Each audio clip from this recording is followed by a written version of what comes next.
rate. The US stock market particularly sank lower early Thursday as Wall Street reeled from assertions of Federal Reserve Chairman Jerome Powell that hopes for a policy pivot were premature after of course, the central bank delivered a fourth consecutive interest rate hike of 75 basis points.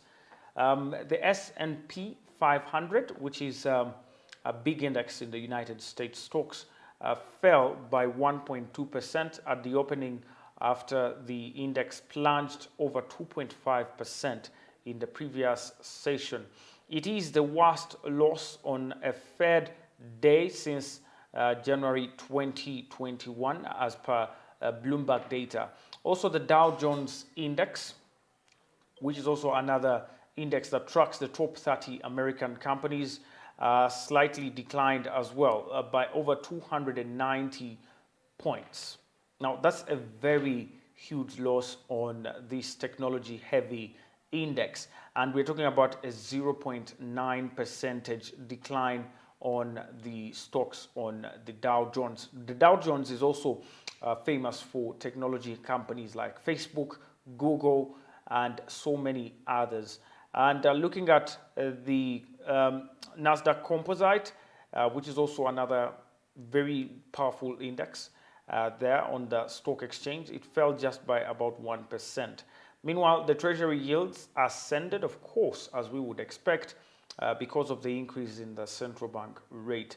The yields went about, they had about 4.2% increase, rather 4.2% closure on Thursday from 4% on the previous day. And the rate-sensitive two-year yield went above 4.7%.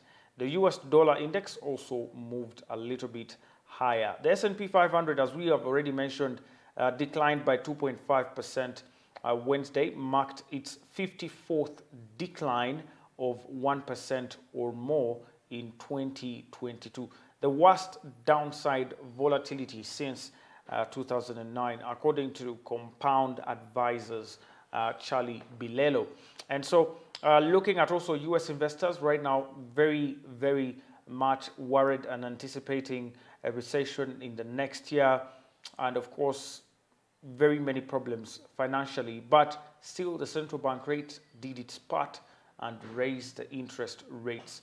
For those who might not understand, the central banks around the world are grappling with what we are facing as a global inflation, but also particular economies are facing it even much rougher. US economy is the biggest economy in the world, and definitely whatever happens on the global markets definitely comes to impact the US economy.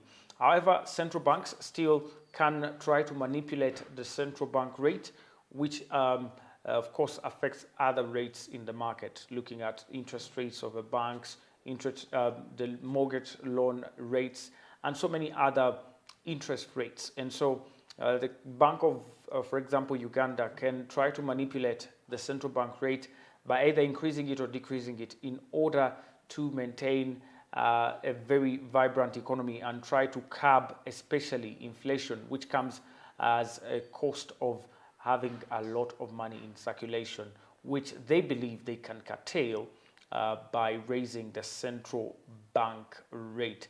Not so good there from the US markets. However, US investors also had their attention on action across the Atlantic, with the Bank of England following suit on the Fed's move. Also in Australia, the Central Bank of Australia also followed the same move, also raising interest rates. For the Bank of England, it went by 0.75 percentage point, which is a 75 percentage basis points, basically. And the Wednesday's increase brings the Fed's benchmark policy rate, the federal funds rate, to a new range of 3.75 to 4.0% there. And also, although the move came in line with expectations, the stocks sank after Powell indicated officials may lift interest rates above about 4.6%, previously estimated signaling further tightening even in the future. So definitely this is something many investors are definitely worried about. But back here in Uganda, our central bank rate was also raised from 9% to 10%. That was 100 basis points, which was a very rapid acceleration of that rate hike. And this was the fourth time in a row in about a space of 3 months, from about 6%, 6.5% around the month of June. And in October, we are counting 10%. That's how bad really inflation has gone, and the central bank rate trying to fight and see that they keep above the below the target, which is 5%. Though right now inflation, we are talking about over 10%. That is on the consumer price index. So still things are not so good. We need to be a little bit more frugal and vigilant with our money and how we are using money during this time. But still, that doesn't mean you lie idle with your money. You must make smart moves, and smart moves must be followed by research. And research comes from getting yourself informed about the latest business content, getting yourself informed about the latest trends in business, and definitely getting to support some of those investments that could remain profitable despite the fact that the economy is doing as it is doing. Let's get back to Africa. Now, in Africa, the financial markets here, and the stock markets in particular, still looked quite negative. Nigeria, which had a gain on Wednesday, declined this time round by over 46.32 points lost on their benchmark index. And on average, still, the curve looks to be going downwards in terms of performance on the Nigeria Stock Exchange. Nairobi still facing the same problem. The stock market still went down on the fourth day of trading, and the index, particularly here we're looking at, is the all-share index, which shed off about 0.12 points as well. Johannesburg was a big loser. Of course, the biggest stock exchange in Africa lost about completely 1,426.44 points. Informing you should be the fact that usually whatever happens, that's why we always want to begin with the US market. Usually what happens in the US market has a very great influence. It goes like a ripple. It has a ripple effect on the markets globally, particularly here in Africa, because we have so many foreign investors in our market. So one of the things to address some of the issues we are facing like right now is to actually get more local investors. If you and me, the local people in Uganda, decided to make our investments in our markets here, we wouldn't have the volatility we are seeing, especially when something happens, for example, in the US market, because now the yields on the 10-year treasuries are going up in the US, and so investors are running towards those. You can see already this is having a very huge effect on our stock markets here. Johannesburg losing about 1,426.44 points on the J203, which is the benchmark index for the Johannesburg Stock Exchange. And so that is because of definitely what's happening in the US market, and we can feel the effect. On the other hand, Ghana Stock Exchange appreciated about 4.8 points, which wasn't that much, but at least for the stock that has been very stagnant at 0.0. We haven't seen much movement earlier this week, but yesterday the markets moved up about 4.8 points on the Ghana Stock Exchange. Now let's look at our very own here in Uganda. The Uganda Stock Exchange also witnessed a decline in the price of especially most of the counters here on the local companies. And we're seeing that the day had just about 3 participants out of 18 listed companies, and ended the day with 2 gainers and 5 losers. The gainers were led by Centum, who appreciated 4.69%, and led also by MTN Uganda, who appreciated about 0.53%. The losing side had several cross listings like Nation Media Group, as well as Jubilee Holdings, East African Breweries, and Equity Bank losing there on the stock market in Uganda. However, the top mover was Stanbic Bank. Stanbic Bank is still trying to up its game and remain on top of the movers. At the moment, it is the number one most traded on stock recently, at least in the last 3 or so months. And we're seeing that yesterday they recorded the biggest volume as well at 30,477 shares that have been traded. And he was followed by MTN Uganda at 18,944 shares that were traded on the fourth day of trading yesterday. Uganda Clays recorded 7,121 shares on the market yesterday. Regarding the performance of the all-share index, the benchmark of performance on the Uganda Stock Exchange dropped 7.31 points off.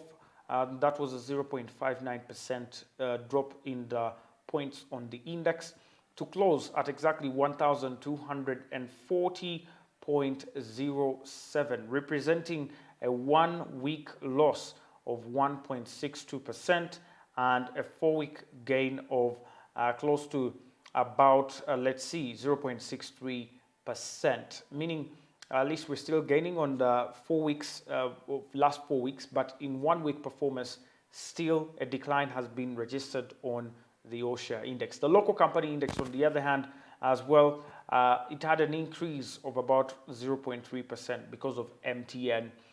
They are coming to represent the local companies and reached about 269.99 points and making a 1 week loss of 0.65% and a 4 week loss of 0.50%. Now, let's have a look at Stanbic Bank stock here. Stanbic was the biggest mover and definitely providing many opportunities here for you as a trader.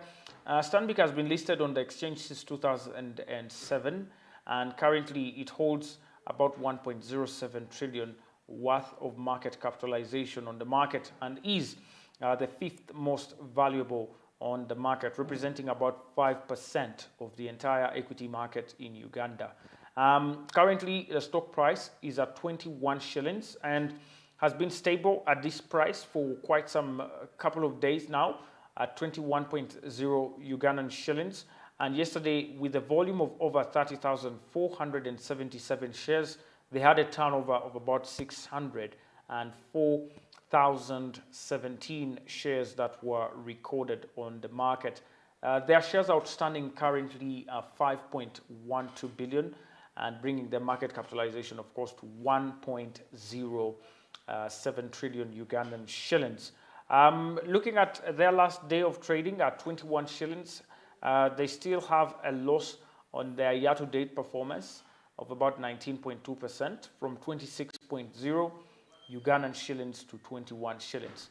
But on the other hand, they are the number one traded on stock for the last 3 months. That is in terms of volume. They have beat all the companies on the exchange via volumes. And in the last 3 months, we are counting now 78.1 million shares are valued at 1.64 billion within the last 3 months. What a trade for Stanbic Bank there.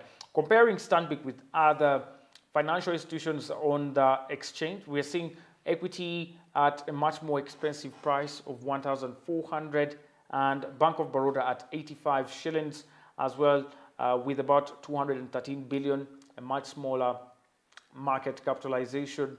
And well, Stanbic is still coming off as a very much better performer in terms of at least looking at the market capitalization, the trading activity, and also affordability of the stock. And definitely you should be one of the people looking out for Stanbic Bank stock there on the market. Well, regarding the performance of the stocks here on the Uganda Stock Exchange, on average, we had about 56,542 shares that were recorded on the Uganda Stock Exchange.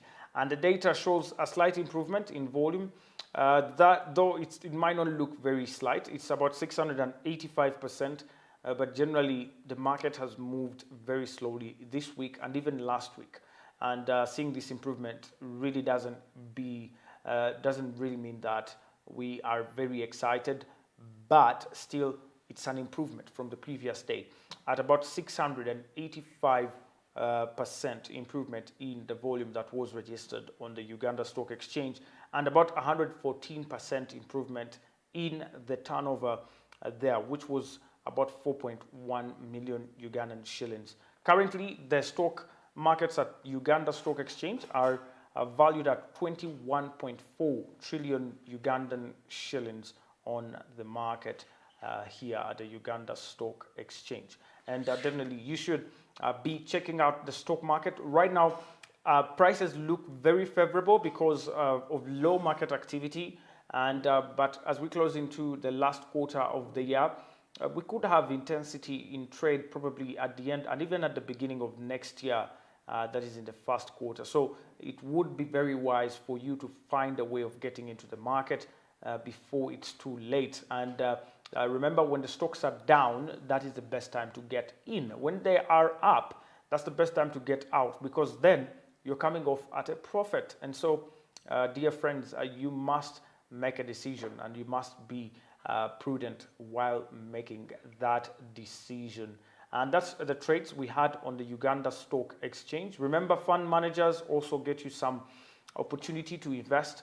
And fund managers, including, for example, Sanlam, Britam Asset Managers, they get to help you invest, for example, in the stock market without you getting directly involved via what we call the unit trust. And the unit trust has become very popular most recently, and especially in times of volatility like these, when we are very uncertain about what could happen on the market, and you're not sure which company to choose from. You don't know where the next big trade is going to be. Well, the collective investment scheme would be a good way to get started. And so you can go to some of them and get to ask and consult how you can be a participant in the markets, and you can save with them. Money is very volatile when you're keeping it at home. But when you put it in an investment, that's the way to go. And the good thing about the investment scheme is that they do provide liquidity, meaning you can withdraw your money, though it might take about 3 business days, but you will still get back your money whenever needed in case of any emergencies. So that could be one way of surviving at least these turbulent times, if at all you may. But also you can be resilient and go through your stockbroker and get yourself some stocks on the different companies listed on the exchange. Now let's have a look at Nairobi. Nairobi still had a similar sort of movement on the market. There was a decline. However, we had about 48 participants in the markets there, and the day ended with 16 gainers and 23 losers on the market.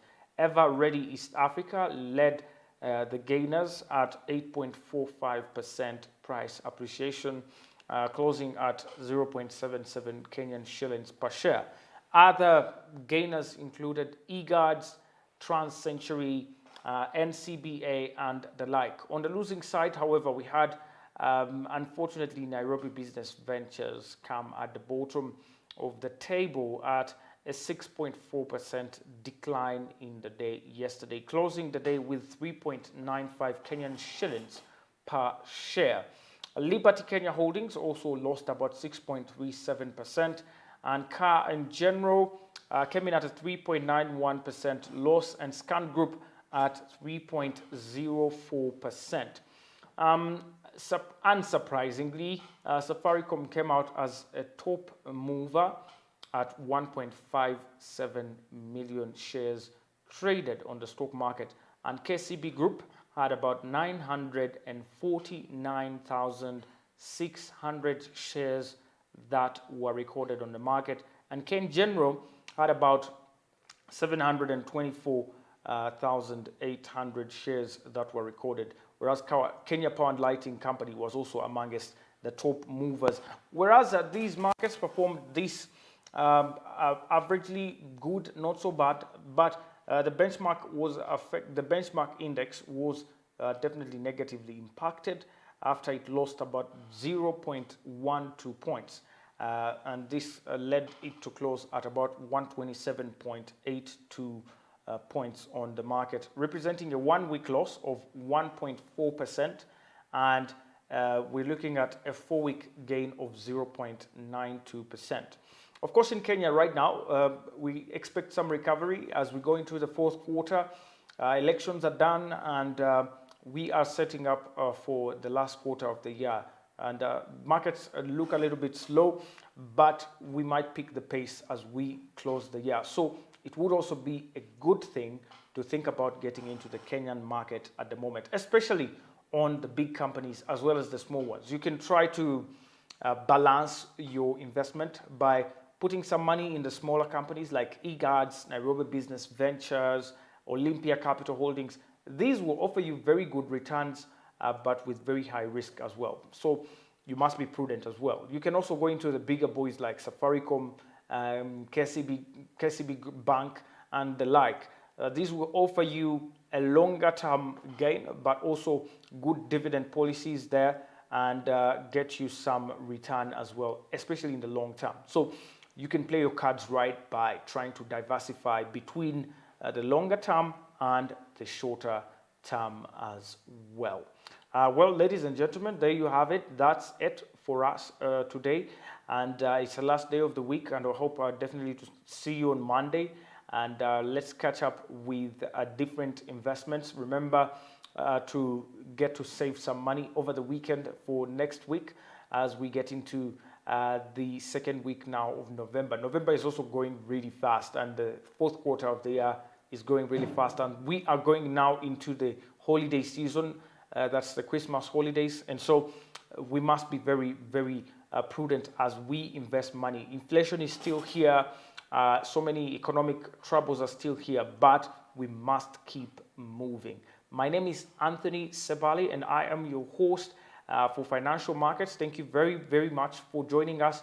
We'll catch you next week, same time, same place. Bye for now.